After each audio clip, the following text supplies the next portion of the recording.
Team Jaxn, what's happening? You know, there's been something on my mind for like the last week and a half. I think it's time we talk about it. For those of you who don't know, I'm the creator of Mentally Stimulate Me, which is a new card game that facilitates conversation, particularly on date nights, but it's great for game nights too, just so people can see where they stand on certain issues before they get serious with each other, right? So whenever I go around the country and I host my game nights, or if I'm going to somebody's house and I'm hosting the game nights, there's one card I come to every single time where ain't nobody standing with me. I represent the vast minority of thought when it comes to this particular card. And I just want to see if y'all feel the same way most people do, if y'all riding with me on this one. What's going on, y'all? I forgot to mention something on that last video I uploaded, so I was going to say it now. Anywho, on the last video, I talked about the dude who said that, you know, it's difficult for a guy who's formerly promiscuous to be monogamous with one woman, so she should acknowledge his effort to be faithful, right? Well, he also said something that kind of tickled me. He said, if a guy slips up and cheats, it shouldn't outweigh all the good that he's done up until that point, right? But by woman logic, it somehow does, and he doesn't understand why. I'm gonna tell you why. First off, to say that, you know, cheating shouldn't outweigh all the good that you've done is also to say there's an amount of good you can do to deserve to cheat, which is bullshit. And I shouldn't even have to explain that, because vice versa, we will catch a fucking fit and, you know, decide to be hoes for the rest of our life if a woman were to ever break our heart, no matter how much good she's done. But anywho, you don't know how much damage you've done by cheating on a woman, so we can't reduce it to just one lapse in judgment, you know, one slip up or whatever. That's besides the fact that none of us really slip up and fuck anybody. There was a rapport that we built. There was scoping out that happened. There was putting ourselves in that position. There was flirting. You know what I'm saying? So going by most people's definition of cheating, yeah, you just slip up. But the truth is, you've probably been cheating months before you actually put your dick in her. And more times, I would say 9 times out of 10, when a dude gets caught cheating, that wasn't his very, very first time cheating. That wasn't his only time cheating. That was his only time getting caught. Let's be real. Team Jaxn, what's happening? So the other week, I made a video, some of you may remember, about how to recognize whether or not your man is a narcissist. But I wanted to do a follow-up, because just as hard as it is, but actually probably more difficult than it is to deal with a narcissist, is knowing whether or not you've ever dealt with one and healing from that.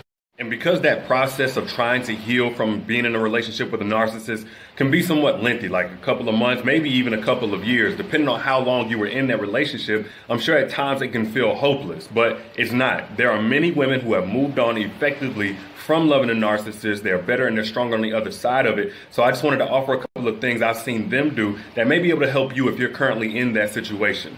First thing you need to do is to cut off all contact. That means email, phone, Facebook, Instagram, don't matter. And also let your family and friends know not to relay any information or messages back to you through him, because once he realizes that you're cutting him off, he's going to try and harass them and contact them as a way to get to you. What's going on, guys? Derrick Jaxn here, and today I am joined by my lovely wife, Danae, and we just wanted to address a couple of things. You know, we understand that some of you may have already heard, maybe not, that this chapter of our marriage is one that was preceded by a marriage that I completely failed. And I would say it just started around August, maybe September of last year. But, you know, a lot has been said already about what was the cause and all that other stuff. Some of it is true, some of it is completely false. But the truth is, and I'm saying it here now, is that Derrick Jaxn was involved with other women outside the marriage. And by involved, I want to be clear, I'm not talking about just casually kicking it, maybe a lunch or something like that. I'm talking about as serious as sex, to sexual flirtation and meeting up and that kind of thing. And some things that otherwise may be considered okay by some in terms of like just chatting or checking on people or being checked on by people that I've had a previous encounter with.